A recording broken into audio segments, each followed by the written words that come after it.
Rain battered the cafe window in sharp, impatient taps, like the weather had a grievance and wanted it heard.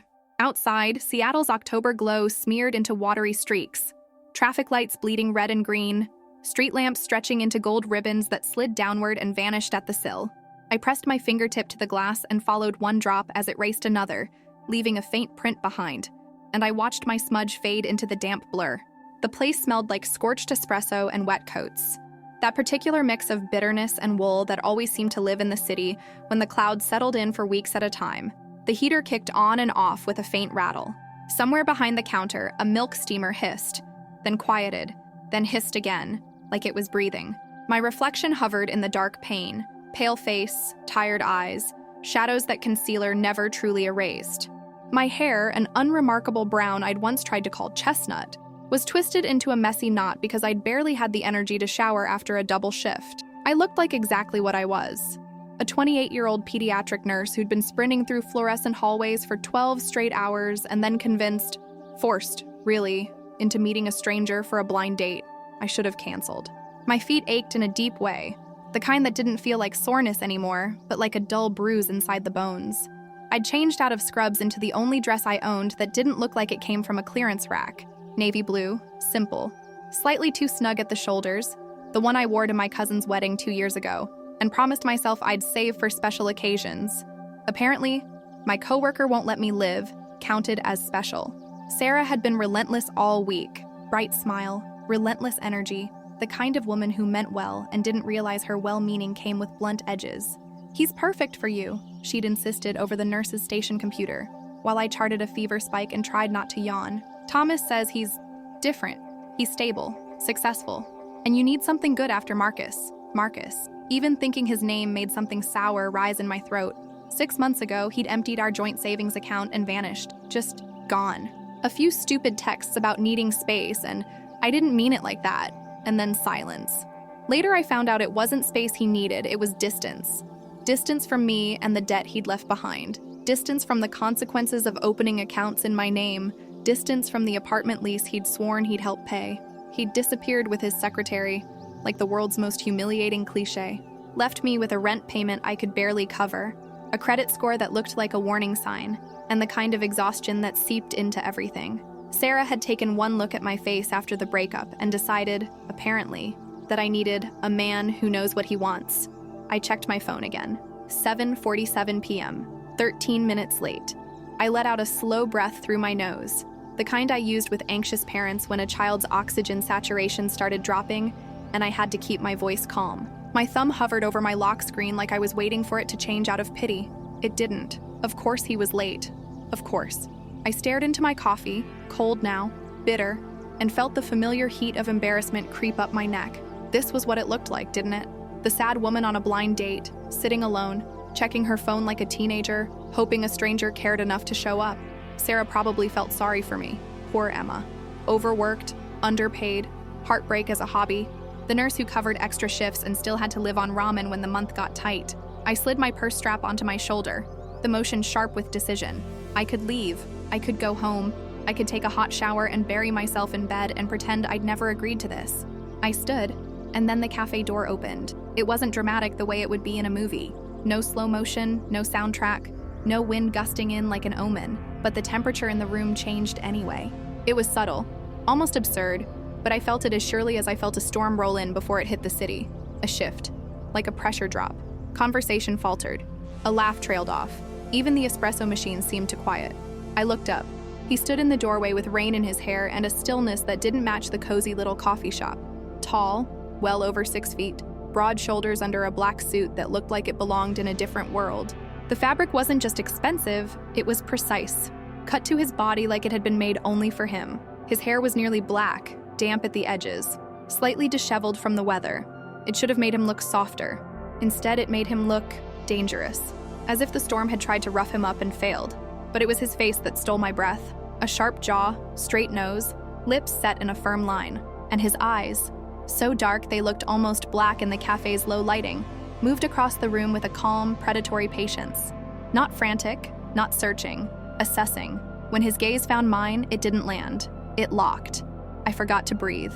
A second man stepped in behind him, shorter, stockier, in a dark suit. an earpiece. The posture of someone who wasn't here to enjoy coffee. A bodyguard. My stomach dropped so hard I felt it in my throat. Who brought a bodyguard to a blind date? The tall man spoke quietly without looking away from me. The bodyguard drifted back toward the entrance, taking a position where he could see the entire room, and more importantly, the exits. Like he was counting them, like he was prepared for something. The tall man started toward my table, not hurrying, not hesitating, just moving with the confidence of someone who didn't worry about being told no. I sat down without realizing I'd done it, like my body had decided before my brain could argue. He stopped at my table and the space felt suddenly too small, too intimate. He smelled like rain and something expensive, something crisp, cedar and citrus, maybe bergamot, and underneath it, a sharper note that didn't belong in a department store cologne counter. Metal, leather, something faintly mechanical. My mind, trained by the hospital to catalog details, noted the way his hands looked. Clean nails, but faint calluses on the knuckles, the kind that came from impact. There was a small scar near his eyebrow, barely visible unless you were looking. And I was looking, because I couldn't seem to stop. Emma Reeves? His voice wasn't loud, but it carried. Smooth, deep, with the smallest trace of an accent I couldn't place. Not heavy enough to label, just enough to make every word sound deliberate. I nodded because my voice had vanished. He pulled the chair across from me out with a quiet scrape and sat with a controlled grace that didn't match his size. Even the way he sat felt measured, like he was always aware of every angle, every threat, every door. "I apologize," he said. I was delayed. "Traffic?" I managed, because it was something to say, something normal. A faint flicker crossed his face. "Amusement or something like it." "Business," he replied, the word too smooth to be real. My eyes flicked, without permission, to the man at the door, still watching, still scanning. "Business that requires..." I didn't finish. He followed my glance and then looked back at me as if the answer should be obvious. "Precautions," he said simply. "Precautions. For coffee." I forced a breath into my lungs. "I'm Emma." "I know." His gaze held mine, unblinking. Dante Russo. The name hit something inside me. Not a memory exactly, more like a warning bell I didn't understand. Russo. It sounded like it belonged to headlines or whispered rumors, the kind people didn't repeat in full. Sarah had said, a business associate. She hadn't said anything about this. I swallowed. "Sarah said you work with her husband?" His mouth curved barely. Not a smile. Something sharper. "In a sense," he said. "Thomas assists with certain operations. Operations. Logistics." Words that sounded corporate until you listened to how he said them. "What do you do?" I asked, and immediately knew I'd stepped too close to a line. His eyes cooled, not anger but a boundary appearing. He didn't refuse. He just gave me the kind of answer that was technically an answer and not an answer at all. "Shipping," he said. "Imports. Exports. We've been involved with the port for a long time." My nurse instincts recognized the tone the same way I recognized a patient lying about pain. It wasn't the words. It was the control in his face, the way his jaw set, the way his eyes didn't soften. It was a partial truth wrapped around a larger thing. "And you?" he asked, shifting the focus effortlessly. "You work with children." It wasn't phrased as a question. "Yes." I tightened my hands around my cup, grateful for something warm to anchor me. "Pediatrics." His eyes moved over my face with a steady intensity that made heat crawl up my neck. Not leering, worse, like he was studying me, like he was taking note. "You're tired," he said. It wasn't judgmental. It was simply stated, like fact. "Long day," I said, attempting a smile that felt weak. "How long?" 12 hours. I hesitated, then added, "More, technically. I picked up extra." "Why?" The question shouldn't have made me uncomfortable. It was harmless. But something about the way he asked it, direct, expectant, made my back straighten. "Because," I said, and then surprised myself by continuing. "Because sick kids don't stop getting sick just because staffing is a mess. Because families show up terrified and I can't stand leaving them with someone who doesn't care. Because my brother's tuition isn't going to pay itself. Because..." I stopped, embarrassed by how fast the words had come. His gaze didn't waver. If anything, it sharpened, like he was pleased I'd told him something real. "You carry too much," he said quietly. I almost laughed. "That's nursing. That's life." "No," he said, and the single word made the space feel smaller. "That's you." My chest tightened. I didn't know this man. I didn't want to be analyzed by a stranger in a suit with a bodyguard by the door. And yet I found myself speaking anyway. I told him about my parents, Gone in an accident when I was 21. About how grief became paperwork, insurance calls, forced strength. About my brother Jake, bright and stubborn. The only reason I kept pushing when everything felt too heavy. About the rent that rose every year and the way Seattle loved draining people like me. I didn't plan to mention Marcus. I never talked about Marcus, not unless someone pushed. But Dante's attention was absolute. He listened the way doctors listened in Code Blues. Focused, unreadable, fully present. He didn't interrupt. He didn't glance at his phone. He didn't let his eyes wander. He watched me like every word mattered. And that did something to me. It loosened something I'd tied down for months. So Marcus spilled out too. Not details. Not the full humiliation. Just enough. Betrayal, theft, abandonment. When I realized what I'd said, I stopped, mortified. But Dante didn't look surprised. He looked furious. Not at me, not at my confession. At Marcus. His hand moved across the table. Slow, controlled. His fingertips brushed mine. Warm, steady, and my skin reacted like it had been waiting for it. Electricity shot up my arm and lodged in my throat. "You were taken from," he said, voice lower now, "and you pretended you were fine." "I am fine," I lied immediately, out of reflex. "No." His thumb pressed lightly to the back of my hand, tracing a small circle, and my breath caught. "You are not." The certainty in his voice should have irritated me. It should have made me defensive. Instead, it landed like a promise. I forced myself to pull my hand back, but he didn't let the moment turn awkward. He simply shifted, as if he'd allowed me the retreat on purpose. We talked for another hour, or maybe it was less.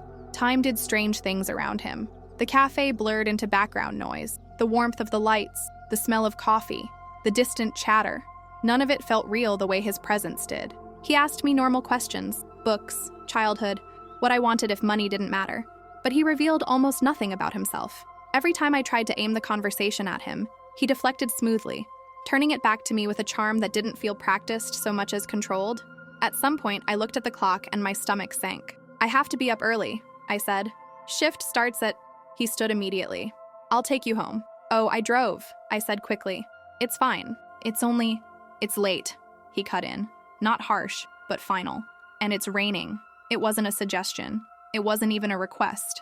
My pulse jumped. "I'm okay, I can..." His gaze held mine, dark, steady. The room felt like it tilted under the weight of it. "I'm not letting you walk out into the street alone," he said, softly, like it was a rule, like it was his right. Behind him, his bodyguard murmured something into his earpiece in a language I couldn't fully catch. Italian, I thought. Quick, clipped phrases. A black SUV appeared at the curb as if it had been waiting for permission. The bodyguard moved ahead, scanning the sidewalk, opening the rear door. Dante's hand touched the small of my back and guided me forward with an ease that made my skin heat. It should have set off alarms. It should have made me step away. Instead, my body leaned subtly into the touch, like it recognized safety in it. I climbed into the SUV. Leather, clean, expensive. The interior smelled like money and polished surfaces, the kind of car I'd only seen in movies or outside hotels I couldn't afford to enter. Dante slid in beside me and the space became charged. His thigh pressed lightly against mine. Too close, too intimate. My heart pounded with an unreasonable panic that wasn't entirely fear. The bodyguard, Marco I heard Dante call him, took the front passenger seat. Another man drove, silent and focused. "Where do you live?" Dante asked, as if my answer was inevitable. I gave the address and instantly regretted it. Even saying the street name out loud felt like admitting something ugly. His jaw tightened almost imperceptibly. "That area is not safe," he said. "It's what I can afford," I replied, a little defensive. His eyes cut to mine. Something dangerous flickered there, then disappeared under control. "We'll address that," he said. "Address what?"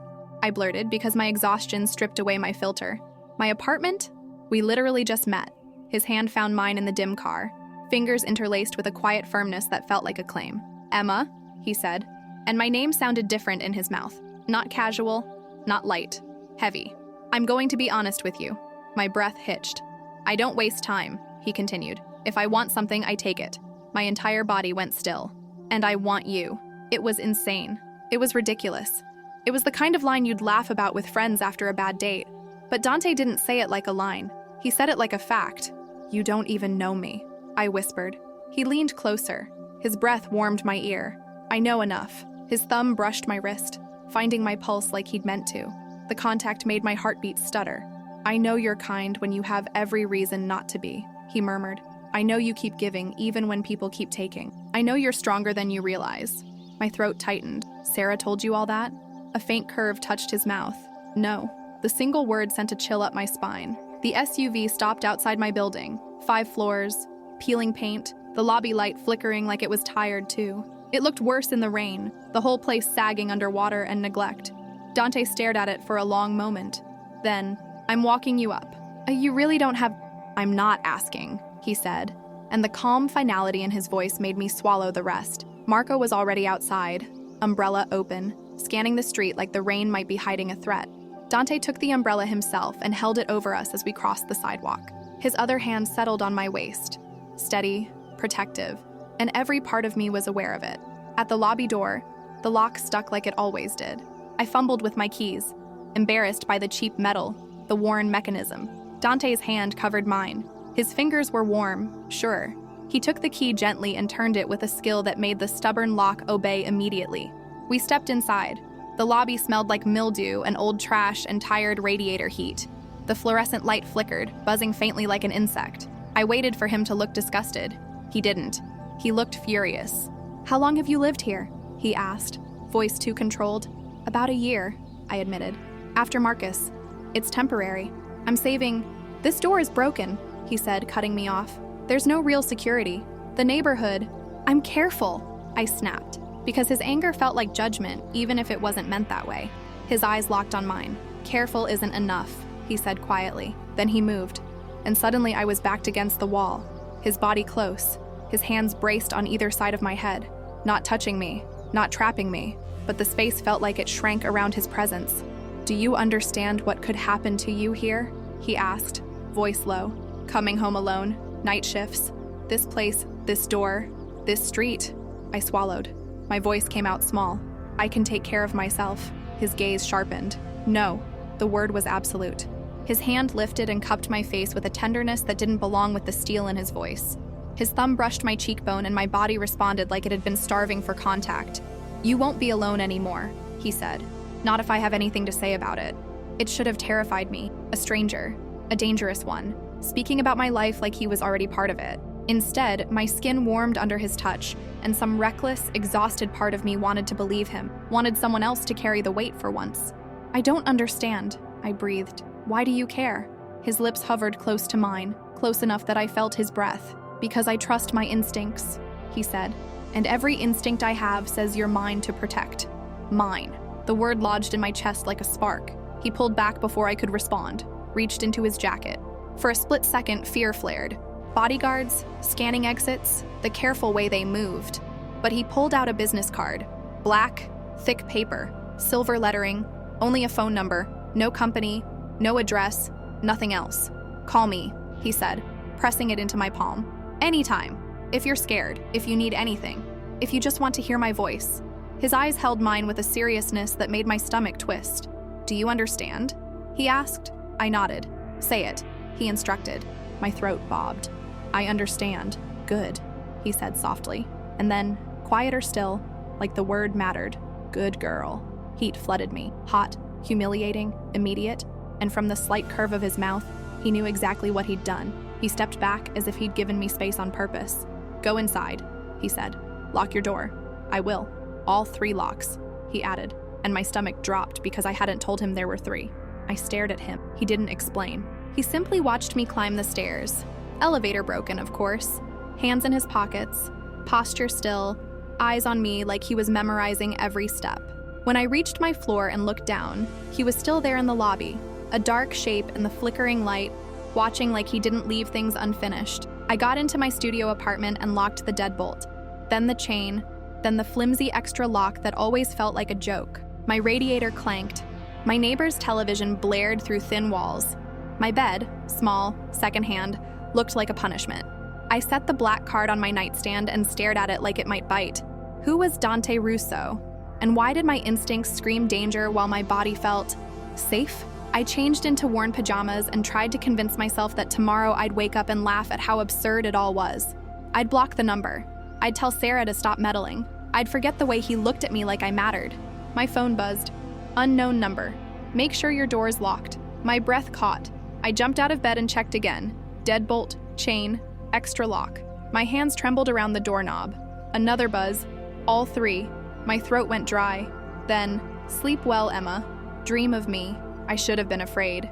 Instead, I pressed the phone to my chest and felt something I hadn't felt in months. Not happiness, not peace. Something sharper. Wanted, protected, claimed.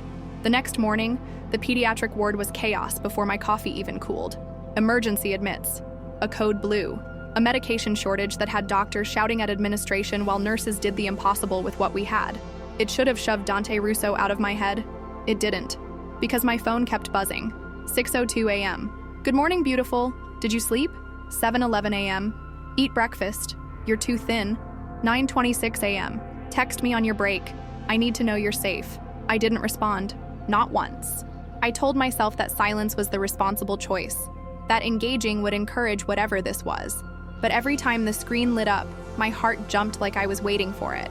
During lunch, Sarah cornered me at the station with the look of a woman desperate for gossip. You're glowing, she said. Don't even try to deny it. How was last night? It was a lot, I said, keeping my eyes on the chart I was updating. A lot good? She pressed. Thomas said Dante was interested. Like, really interested. My phone buzzed again. I'm sending lunch. Eat it all. I stared at the message until the letters blurred.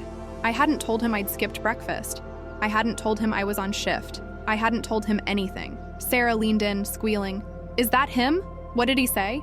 Before I could hide my screen, our supervisor appeared with that expression that meant someone needed something immediately.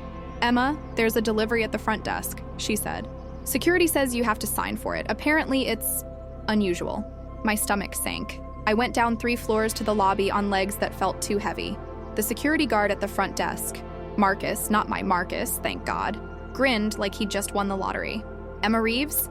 He asked, nodding at an enormous insulated bag that looked like it belonged to a catering company for the rich. That's me, I said weakly. Someone really wants you to eat, he said, amused. Sign here. The bag was warm through the fabric. Too warm, too big. I signed, hands shaking. Inside, containers from an Italian restaurant I recognized from magazine articles. The kind of place that didn't do takeout because it didn't have to. Pasta that smelled like garlic and truffle. Salmon, roasted vegetables, fresh bread, tiramisu. Enough food for 4 people. A small card lay on top, handwriting bold and unmistakably masculine. You give too much away. Let me give something back. Di stood there in the hospital lobby holding a fortune in lunch and felt my face go hot. This wasn't normal. This wasn't dating. This was something else entirely. And the worst part was the way my chest tightened.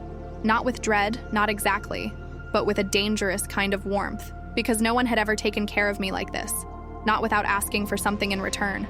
My phone buzzed again before I could move. Eat. Just one word. Just one command. And my pulse jumped like I'd been waiting for permission. By the time my shift finally ended, my nerves felt sanded raw. The ward had been relentless. Fevers that wouldn't break, parents hovering with hollow eyes, alarms chirping at all the wrong moments. I changed out of my scrubs in the locker room, staring at myself in the mirror like I might find answers there. My face looked thinner than it should. My eyes were too alert for someone running on caffeine and adrenaline alone. My phone buzzed as I shoved it into my bag. I'm outside. I froze. Outside where? I didn't text back. I didn't have to. A familiar sense of inevitability settled into my chest, heavy and unsettling and oddly calming at the same time. I slung my bag over my shoulder and walked through the hospital's sliding doors into the cold evening air.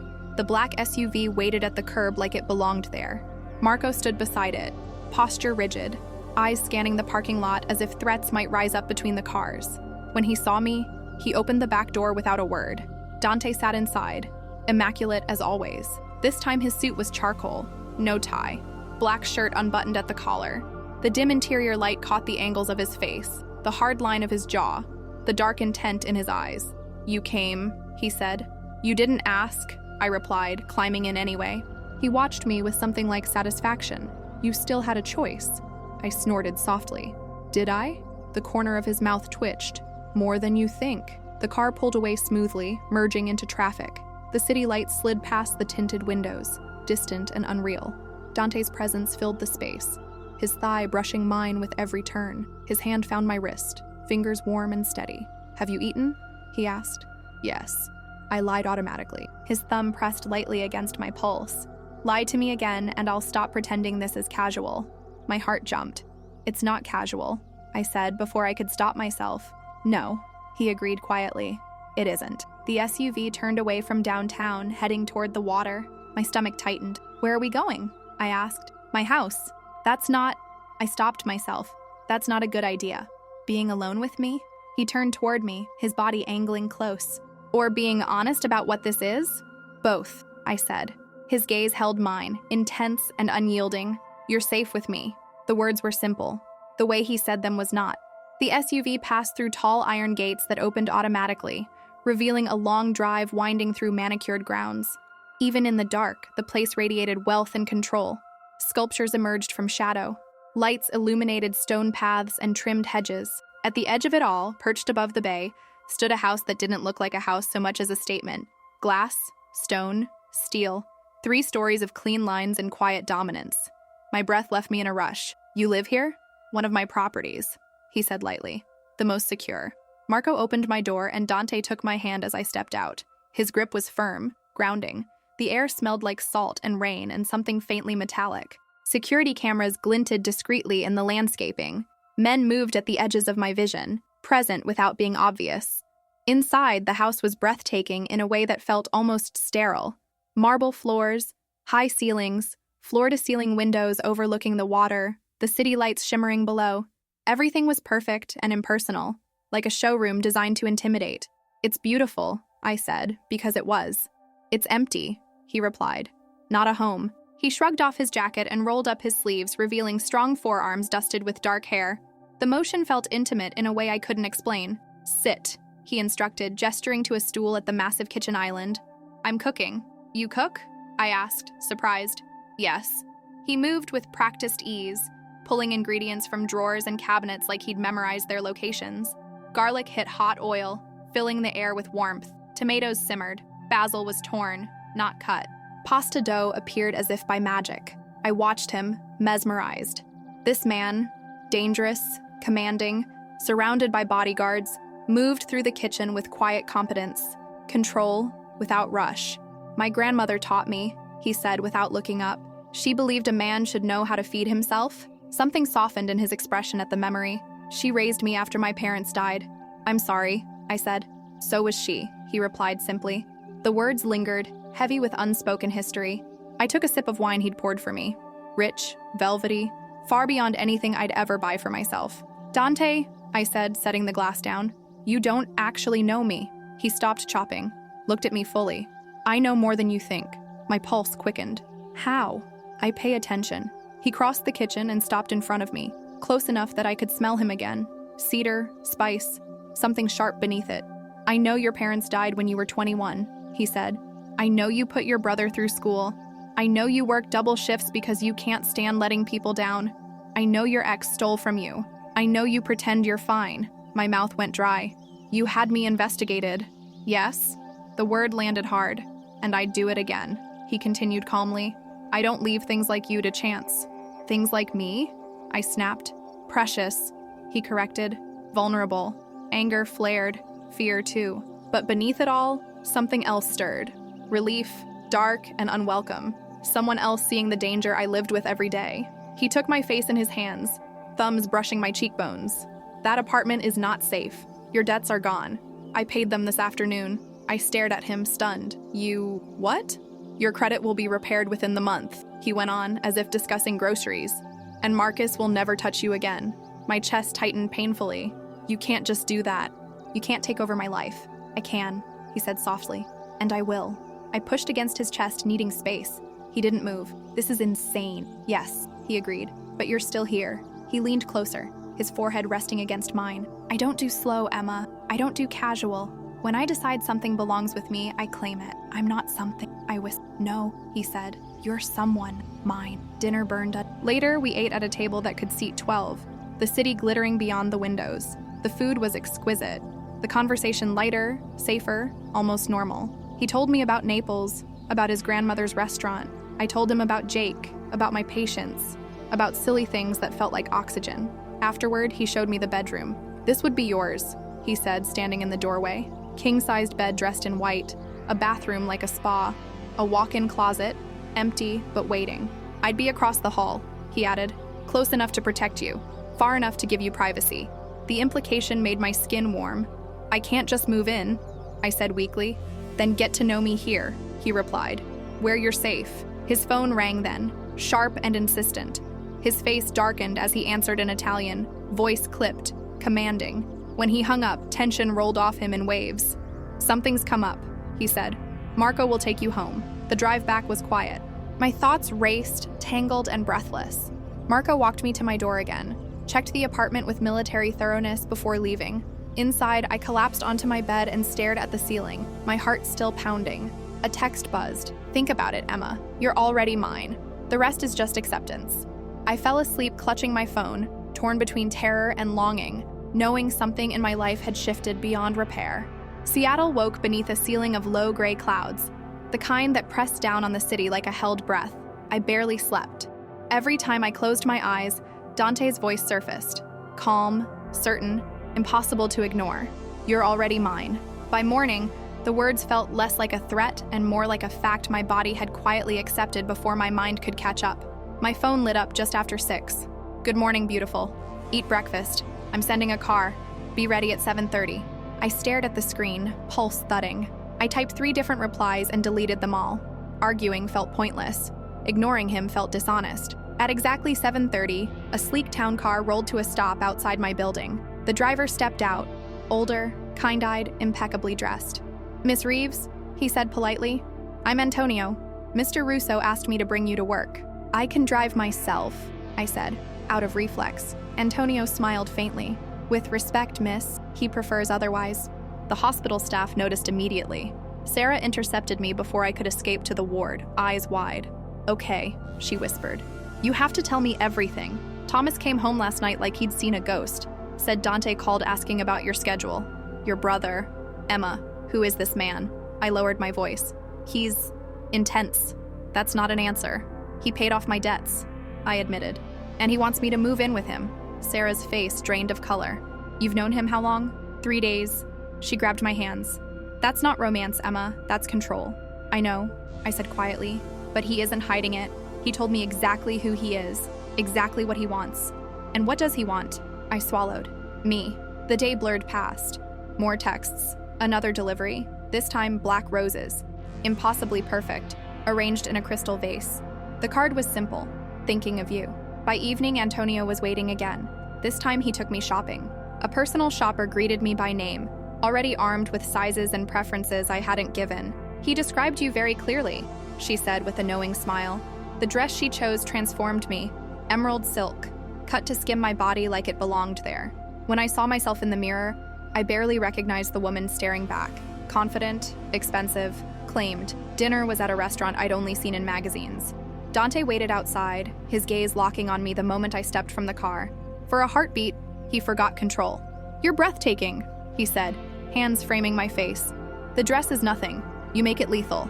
He'd arranged a private garden overlooking the city, lights strung like stars above us.